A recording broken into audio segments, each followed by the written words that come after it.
Louis Capaldi, Forget Me au 103.7, toujours accompagné d'Ali Bombardier pour votre show du retour. Et là, au Centre des Arts Juliette Lassonde, eh bien, il y a le groupe Quartz a cappella qui sera en prestation le 17 novembre prochain pour présenter leur nouveau spectacle a cappella héros.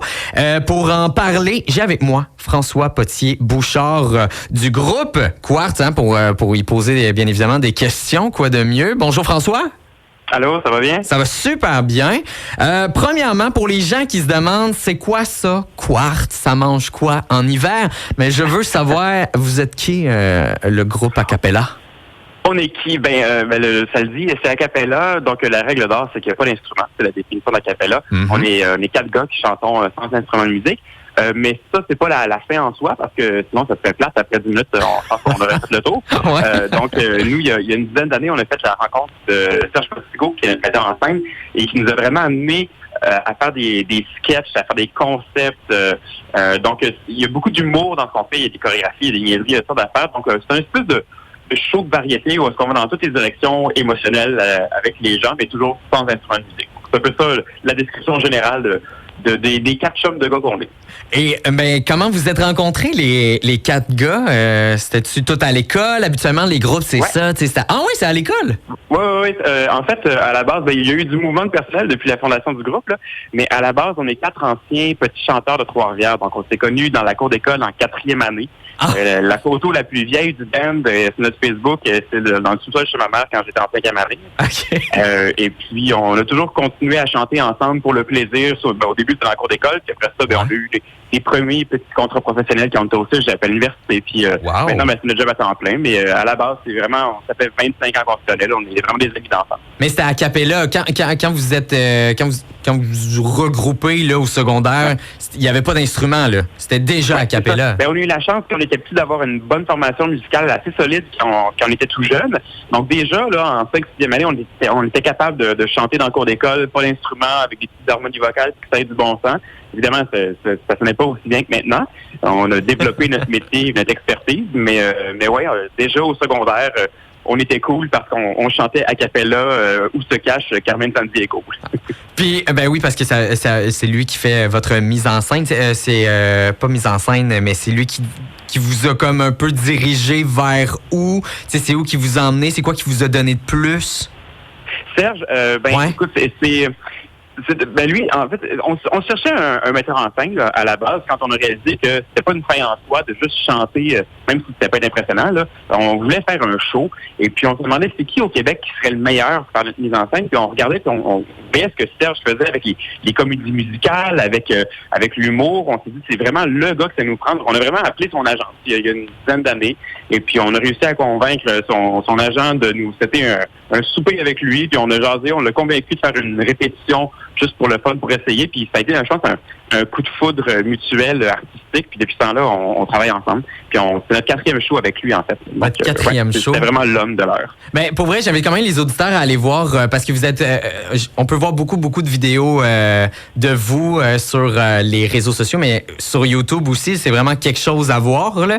Mais j'aimerais parler de votre nouveau spectacle. À quoi les gens vont pouvoir comme s'attendre lorsqu'ils vont aller au Centre des Arts Juliette Lassonde à Saint-Hyacinthe?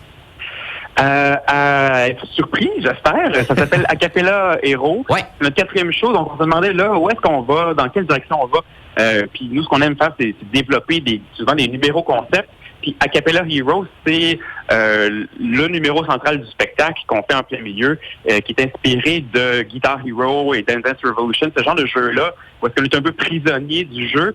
Et puis, nous, on l'a juste fait à la sauce a cappella, donc on va être comme des effets spéciaux d'éclairage puis de projection, on va être comme prisonnier d'un jeu qui nous amène de plus en plus loin en termes de difficulté de chant a cappella. Il y a ça. Et puis, après, on était très inspiré par le concept des héros à la Marvel avec les multivers, les univers parallèles. Et puis, on s'est demandé, c'était ça la démarche, on s'est demandé qu'est-ce qui serait arrivé dans nos vies s'il était arrivé telle ou telle affaire qui aurait fait qu'on n'aurait pas fait le groupe Quartz, Ouais. évidemment avec beaucoup d'humour.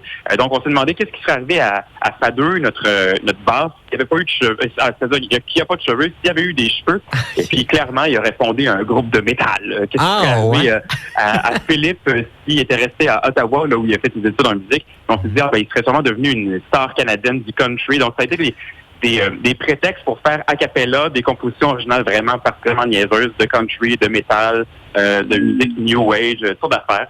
Donc, il y a ça, il y a des compositions originales, puis après ça, il y a des reprises, évidemment, de chansons que les gens connaissent, mais vraiment dans toutes les directions. Donc, c'est vraiment un show de variété. Ben parce que, encore, j'invite les auditeurs auditrices à aller voir une de vos vidéos où vous faites un genre des musiques de jeux vidéo qui est pas mal impressionnante. Pour vrai, là, c'est vraiment cool. Comment vous faites pour...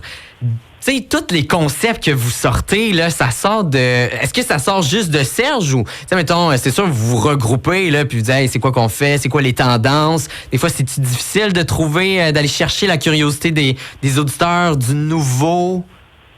Ben, souvent, c'est des brainstorms. En fait, on se fait un Zoom ou une réunion, puis on met sur la table des fantasmes de concepts qu'on aimerait réaliser. Des fois, c'est des collaborateurs comme Giz, le YouTuber de Le Jeu est sérieux. C'est lui qui nous a approché pour ce vidéoclip-là, entre autres. Et puis on a fait, ben oui, on embarque, puis on écrit une partition avec un medley de jeux vidéo, puis on filme ça devant un green screen, puis on s'amuse. Puis c'est un peu l'esprit de ce vidéoclip-là représente bien ce qu'on fait sur scène, évidemment adapté à la scène, mais c'est tout le temps des concepts, des idées, des niaiseries. Des fois, c'est un peu plus sérieux, un peu plus émotionnel. On a repris la chanson Tous les cris les SOS qu'on a repris avec des enfants. Puis sans le nommer, ça fait un peu référence à la guerre dans le monde, à la misère, tout ça. Puis ça donne une relecture de la chanson qui est super le fun. Souvent, les gens sont très émus quand on fait ça. Donc, on aime ça créer des concepts, des numéros, puis c'est vraiment un brainstorm, les 4 ensemble, puis souvent les 5 ensemble avec Serge. Ben c'est ça, là, au début, tu disais que vous êtes un peu, vous chantez un peu de tout, fait que vous allez toucher un peu à tout, là. Fait que c'est ça que je trouve qui est beau de votre groupe. Il y a aussi, j'ai dit en début d'entrevue que vous allez être au Centre des Arts Juliette Lassonde, là, à Saint-Hyacinthe, le 17 novembre, mais le lendemain, il y a quelque chose qui se passe de pas mal spécial. Un mini-album? Oui, c'est le EP qui va avec le spectacle. C'est un peu frustrant pour les gens de Saint-Hyacinthe. Je pense pas qu'on va réussir à avoir des copies physiques pour le show de Saint-Hyacinthe, parce que les gens peuvent commander le EP en pré-vente sur notre site web, à quartz.ca. Mais quand même, on va chanter les chansons de notre album live sur scène. Donc, au moins, ils vont entendre l'album en vrai avant de l'acheter, si jamais ils veulent l'acheter. Si jamais ils veulent l'acheter. Je répète encore, donc, François Potier-Bouchard et son groupe Quartz, ils chantent a cappella, puis allez les voir sur YouTube. Pour vrai, c'est assez impressionnant. Ils seront au Centre des Arts Juliette Lassonde le 17 novembre. Donc, pour acheter vos billets, vous allez sur le site du Centre des Arts. Et bonne prestation pour le 17 novembre. Puis, écoutez, avec tout ce que tu me dis, c'est pas mal impressionnant. Mais pour vrai, je le dis, ça fait quand même 4 fois que je vais le dire, mais allez voir sur YouTube. Pour vrai, ça vaut vraiment la peine. C'est extraordinaire ce que vous faites, là. Merci, c'est vraiment gentil. Ça me fait plaisir. Passe une excellente journée, François, puis merci d'avoir accepté l'entrevue puis d'avoir répondu à mes questions. Ça fait plaisir. Bonne journée. Bonne journée.